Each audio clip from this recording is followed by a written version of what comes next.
Welcome to Inside English. Step inside the world of stories, language, and ideas. Hello, and a very warm welcome to Inside English. I am Olivia, and I am so happy you are here with us today. How are you feeling right now? Maybe you are happy. Maybe you are tired. Maybe you are thinking about many things. Today, I want to talk about big feelings, very big feelings. I want to talk about love. What is love? Is it a quiet feeling? Or is it a big, strong, fast feeling? And what about hate? Hate is also a big feeling. It is strong. It is dark. What happens when love and hate meet? What happens when two people love, but the world around them hates? This is our story for today. It is maybe the most famous love story in the world. We are talking about Romeo and Juliet. This story is a play. It is very old. It is from England. A man named William Shakespeare writes this play. He is a wonderful writer. He writes about big, important human feelings, and Romeo and Juliet is all about big feelings. Let's go to a city in Italy. The city is Verona. Verona is beautiful. The sun is warm. The buildings are old, but Verona has a big problem. There are two important families in Verona. One family is the Capulets, the other family is the Montagues. These two families, they are not friends, they are enemies. They hate each other. They hate for a long, long time. Nobody really remembers why. But the hate is very strong. When they meet in the street, they fight. The city is not peaceful. This is our world. The world of the story. A beautiful city with a big, ugly problem. Hate. So, here is my question for you today. As we begin, is love stronger than hate? Can love win? Let's see. This is the story of Romeo and Juliet. Let's begin with the two families, the Montagues and the Capulets. The story starts with a fight. A fight in the street. The servants of the families fight. Then the men of the families fight. The Prince of Verona comes. He is the leader of the city. The prince is very angry. He says, "Stop fighting. No more. If you fight again, you will die." This is a very serious rule. The hate is very dangerous. Now let's meet our first person. His name is Romeo. Romeo is a Montague. He is young. He is handsome, but Romeo is sad. He is very, very sad. Why? He is in love. But the girl, Rosalind, does not love him. Romeo walks alone. He thinks about love. He feels very heavy. His friends try to help. His friend Mercutio is funny. His cousin Benvolio is kind. They say, "Romeo, forget Rosalind. Let's go to a party." A party? Where? There is a big party tonight. At the Capulet house, the Capulets. The enemies, Romeo is a Montague. He cannot go. It is too dangerous. But his friends say, "We can wear masks. Nobody will know you. Come on, Romeo. You will see other beautiful girls." Romeo says, "Okay." He does not want to go. But he goes. He puts on a mask. He goes to the party at his enemy's house. Now, let's meet Juliet. Juliet is a Capulet. She is very young. She is beautiful. She is smart. Her family loves her. Her father, Lord Capulet, has the big party. He wants Juliet to meet a man. The man's name is Paris. Paris is a good man. He is important. He wants to marry Juliet.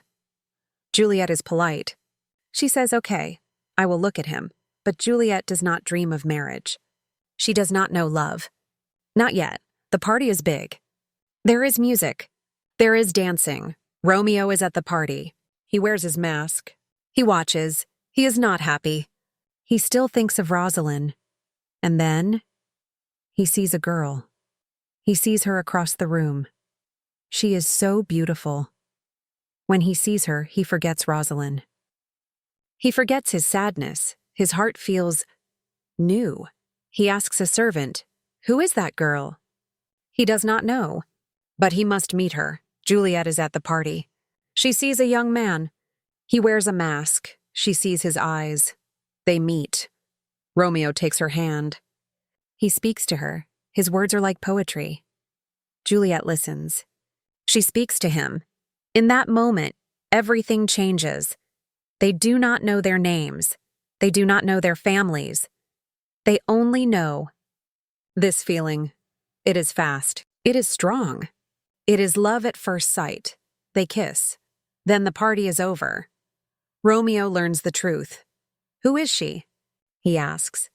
The answer, she is Juliet. She is a Capulet, his enemy. Romeo is shocked. His heart is broken. My only love from my only hate. Juliet learns the truth too. Who is he? She asks. The answer, he is Romeo. He is a Montague. Her enemy. Juliet is shocked. My only love from my only hate. This is the problem.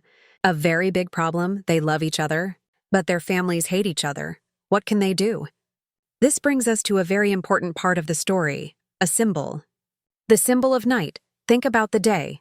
In the day, everyone sees. In the day, they are a Montague and a Capulet. In the day, they are enemies. But what about the night? The night is dark. The night is quiet. The night is a secret. For Romeo and Juliet, the night is their friend. After the party, Romeo does not go home. He goes to the Capulet garden. He hides in the dark. He looks up. He sees Juliet on her balcony. He watches her. He thinks she is beautiful, like the sun and the stars. Juliet is on the balcony. She is alone. She does not know Romeo is there. She talks to the night sky. She says, "Oh, Romeo, Romeo." "Why are you Romeo?" She is asking, "Why are you a Montague? Why is your name my enemy?" She says, "A name is just a word." A rose? We call it a rose. If we give it another name, it is still sweet. She means, your name is Montague. But you are not my enemy. You are just you, and I love you. Romeo hears this. He cannot be quiet. He steps out from the darkness. "Call me just love," he says. Juliet is scared. Who is there? It is Romeo. She is happy, but she is also worried. "If my family sees you, they will kill you." "I am not afraid," Romeo says. They talk. Their words are full of love. They know it is dangerous. They know it is fast. But the feeling is too strong. They decide, right there, in the secret night, they will get married. Yes.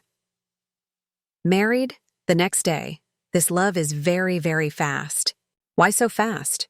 Maybe because their world is so slow. Their world is full of old hate. Their love is new. It is urgent. It is their only hope. They cannot wait.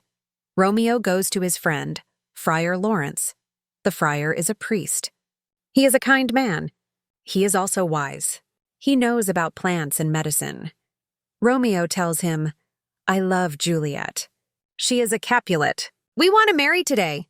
The friar is shocked. Yesterday you loved Rosalind. Today you love Juliet. But the friar thinks, a Montague and a Capulet. Married, maybe.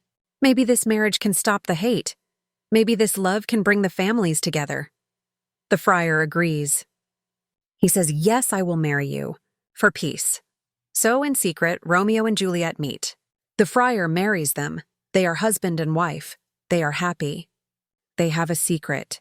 They hope this secret will change the world, but the world does not change so fast. The hate is still there. We talked about day and night.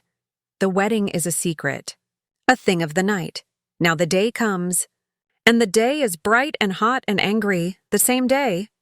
After the wedding, Romeo is in the street. He is happy. He is married.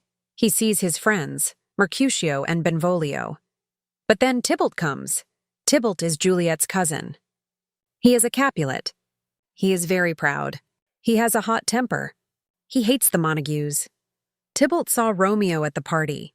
He is angry. He wants to fight Romeo. "Romeo!" he shouts. But Romeo does not want to fight. Tybalt is Juliet's cousin now. He is family. Romeo says, "Tybalt, I cannot hate you. I have a reason to love you." Tybalt does not understand. He thinks Romeo is a coward. Romeo's friend Mercutio is angry. He does not understand. "If you will not fight him, I will." Mercutio and Tybalt pull out their swords. They fight. Romeo tries to stop them. He gets between them, and in that moment, Tybalt's sword goes under Romeo's arm. It hits Mercutio. Mercutio is hurt. Badly. He looks at Romeo. He looks at Tybalt. He says, "A plague on both your houses. A curse on the Capulets and a curse on the Montagues." And then, Mercutio dies. Romeo is broken. His best friend is dead. Tybalt killed him. The love. The peace. It is gone. Only anger is left. A hot red anger. Romeo shouts for Tybalt, "You killed my friend." Now one of us must die. They fight. It is fast. Romeo is strong. Romeo kills Tybalt. He kills Juliet's cousin. The wedding. The hope. The peace. In one moment, it is all finished. The prince comes. "The family's come," Lady Capulet cries. "Tybalt, my cousin's child.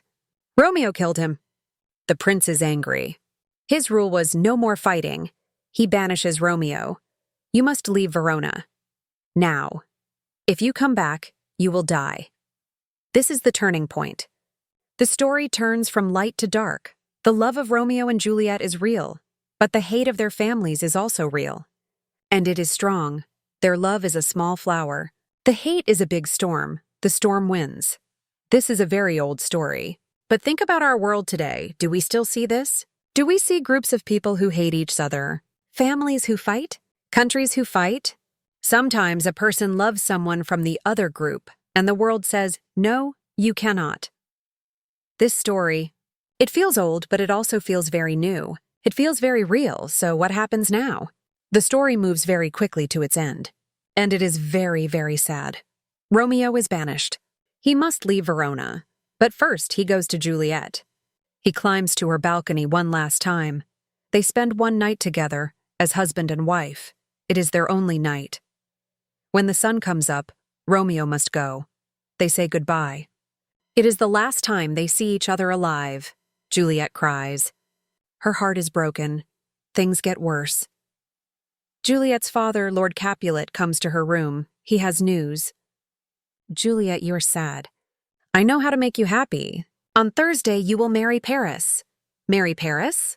Juliet says no. "I will not." Her father is furious. He is very, very angry. He shouts, "You are my daughter. You will do what I say. You will marry Paris, or you are not my daughter anymore." He leaves. Juliet is alone. Her husband Romeo is gone. Her cousin Tybalt is dead. And now her father wants her to marry another man. She is trapped. She runs to the only person who can help. "Friar Lawrence, help me," she begs. "If you cannot help me, I will die. The friar has a plan. It is a dangerous plan, a desperate plan." He gives her a small bottle. "A potion." He says, "Drink this. It will make you sleep. You will look dead. Your skin will be cold. Your heart will not beat. You will sleep for almost 2 days. Your family will think you are dead. They will put you in the Capulet tomb, the family grave. I will send a letter to Romeo," the friar says. "I will tell him the plan. He will come. He will wait for you. When you wake up, Romeo will be there. And you can run away together, far from Verona." Juliet is scared, but she has no choice. She takes the potion, this plan. It depends on one thing: the letter, the message. The friar sends his letter to Romeo, but the letter never arrives. There is a sickness in another town. The messenger cannot pass. He cannot deliver the letter. Romeo never gets the message. But Romeo gets other news. His servant comes to him. The servant says, "Romeo, I have terrible news from Verona. Juliet is dead. I saw her. They put her in the tomb." Romeo hears this. He does not cry. He is very still. His world stops. "Juliet is dead," he says. "Then I will go to her. I will lie with her tonight." He buys a poison. A very strong, fast poison. He rides back to Verona. He goes to the Capulet tomb. It is night. He opens the tomb. Inside, Juliet is lying. She looks beautiful. She does not look dead. Her cheeks are still red, but Romeo does not see this. He only sees his love, and she is gone. He holds her. He kisses her one last time. He drinks the poison, and he falls. He dies next to her. A few moments later, Juliet begins to wake up. The potion is finished. She opens her eyes. She sees the friar. He is just arriving. "Romeo?" she asks. The friar is in a panic. He sees Romeo on the floor. "Juliet, come. Romeo is dead. We must go." But Juliet sees Romeo. She touches him. He is still warm. She sees the empty cup. Poison. "You drank it all?" she says. "You left none for me?" She tries to kiss his lips to get some poison. But there is none. She hears noise outside. People are coming. She sees Romeo's dagger, his small knife. "This is my friend," she says. She takes the dagger. And she kills herself. She falls on Romeo. The prince comes. The Capulets come. Lord Montague comes. They see their children. Romeo, dead. Juliet, dead. The friar tells the whole story. The secret marriage. The fight. The potion. The letter that did not arrive. The families stand.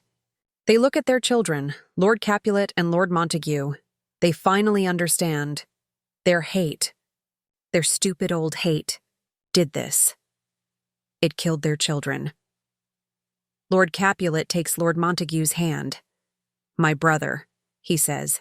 "The fight is over." They agree to build a statue of Romeo and Juliet. A statue of pure gold. The hate is finished.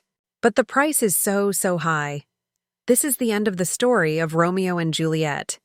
It is a tragedy. It is so sad, so why do we still read it? Why do we watch this play? I think it is because the love feels real, and the hate also feels real. The story teaches us something. It shows us that love is powerful. It is bright and fast and beautiful. But it also shows us that hate is powerful. It is old and dark and stupid, and it destroys. It destroys the beautiful things. Romeo and Juliet is a story about two young people, but it is also a story about us. It is a warning. It asks us to look at our world, to look at our own hearts. Where do we have hate? And what can we do? To choose love? Thank you so much for listening to Inside English today. I hope this story touched your heart. I hope it makes you want to read the play. Even a simple version. Think about Romeo and Juliet. What does their story mean to you? Join us next time as we open another book and look inside. Goodbye for now.